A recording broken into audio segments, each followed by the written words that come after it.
Life's fluidity, lessons and changes. Journaled on Thursday, the 7th September 2023. Flamengo, Rio de Janeiro, 22 degrees, warmish, sunny and slightly overcast.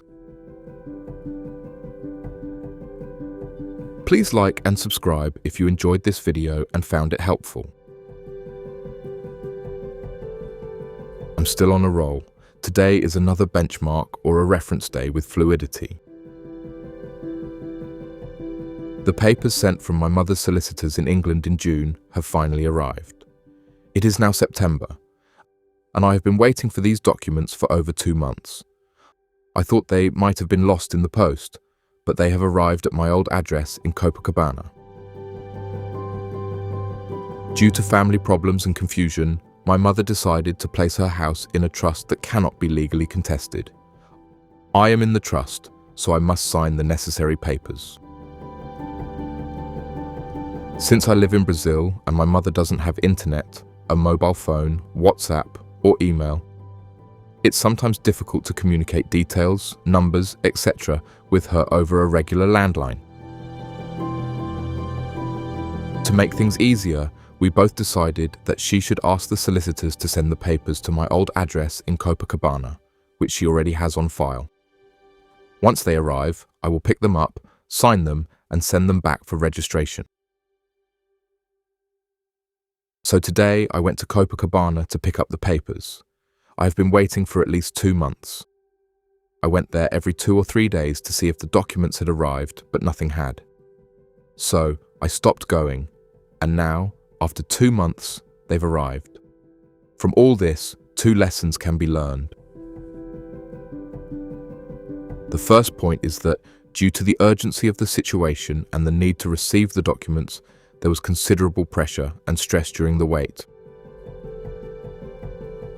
When I decided to relax and let things take their natural course, everything happened as it should. The papers arrived, and after emailing the solicitor in England, they confirmed they could wait for the signed documents until the end of November, when I go to England.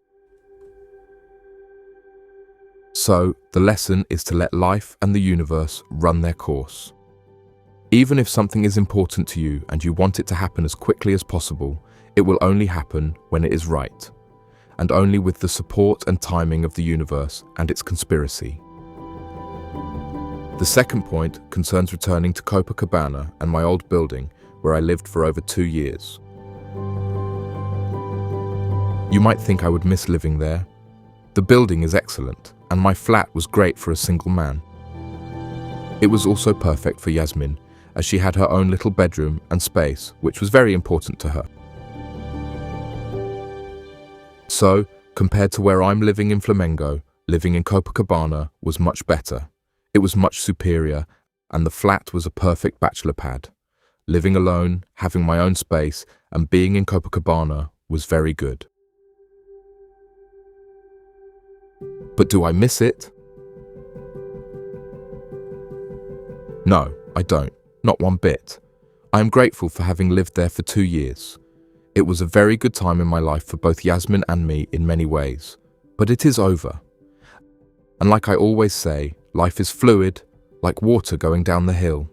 It never stops, even when you think it has. It is always in motion, as are our lives. They never stop.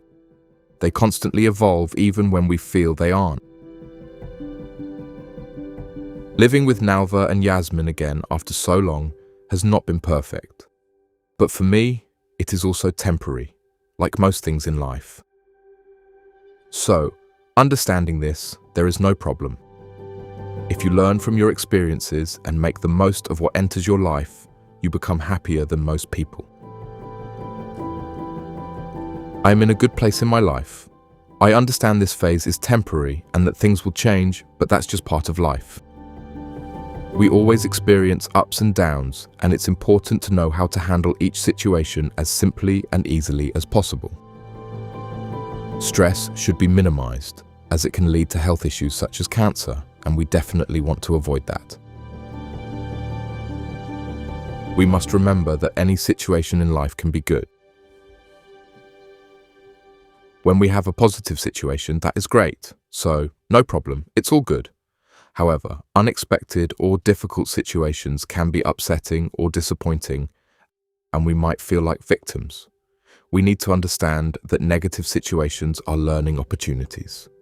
If we are wise enough to learn from them, appreciate them, and improve ourselves, then they are also good. I recently learned this and can confirm it. Complaining about the negatives in your life doesn't help. It only brings more negativity. We must be responsible and accountable for our choices. If we choose to trust the wrong person as a friend who talks behind our backs, we choose to allow that friendship. If we buy a dream car that constantly breaks down, it is our choice and our money. If we buy our future dream house, which we thought needed only minor repairs but turned out to need a complete refurbishment, it was our choice. If we choose not to save money for the future, that is our fault, and we pay the consequences as we age. If we didn't appreciate the person who truly loved us, that was our stupidity. We are responsible and must be accountable for our decisions and choices. When we are not accountable, we are blind and stupid, and we suffer much more. The documents are signed and ready for me in November. I took Perla to the park while working on the blog all afternoon. It is the 7th of September, Brazilian Independence Day. It's a bank holiday, and there were very few people in the streets celebrating. Nobody. President Lula and his wife waved to nobody on the main street in Brasilia. The people are abandoning this government, and Brazil is doing the same. The king is nude. My trip in November is a detox from Brazil for at least a couple of months. In bed by 11 p.m. Thank you. Thanks for reading this blog post. Please explore my other posts and share your thoughts in the comments section. Richard.